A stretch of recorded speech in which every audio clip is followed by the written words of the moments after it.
Hello বন্ধুরা, আশা করি তোমরা ভালো আছো। তো প্রথমেই দেখতে পাচ্ছ আমার মাকে কিন্তু ভীষণ হার্ডওয়ার্ক করতে হচ্ছে মাটি তৈরি করার জন্য, কারণ আমাদের প্রচুর গাছ বসানো ছিল।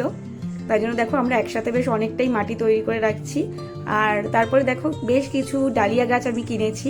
সেই ডালিয়া গাছগুলো কিন্তু আজকের বসানোর পালা। বেশ কিছুদিন বালিতে থেকেছিলাম, কিন্তু একটু দেখো রোদ পড়াতে এবং জলটা হালকা শুকিয়ে যাওয়ার ফলে গাছগুলো একটু নেতিয়ে গেছে, কিন্তু তাতে কোনো অসুবিধা নেই। মোটামুটি মাটি আমরা রেডি করে সেই গাছগুলোকে কিন্তু বসিয়ে ফেলছি, মা আর আমি।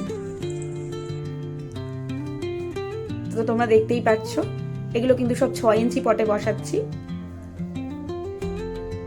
ঠিক এইভাবে প্রত্যেকটা গাছ কিন্তু আমরা টব থেকে সুন্দর করে বের করে নিচ্ছি, যাতে এর গোড়ায় কোনো রকম আঘাত না হয়, এবং এইভাবেই জাস্ট বসিয়ে দেব প্রত্যেকটা গাছই।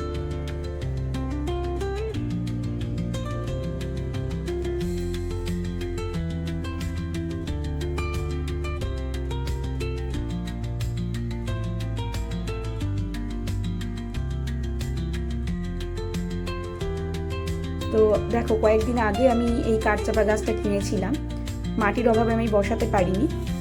তো আজকে সেটাকেও আমরা রিপোর্ট করে দেব। এক্সট্রা যে শিকড়গুলো বাউন্ড হয়ে গেছিলো সেগুলোই মা কেটে পরিষ্কার করে ফেলছে, এবং আমাদের কাজ মোটামুটি প্রায় সবটাই শেষ।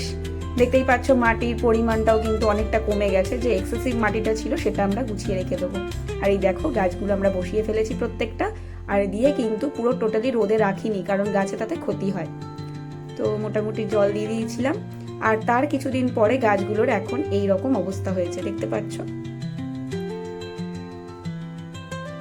আশা করি তোমাদের ভিডিওটা ভালো লাগলো। তো আজ তাহলে আসি, টাটা।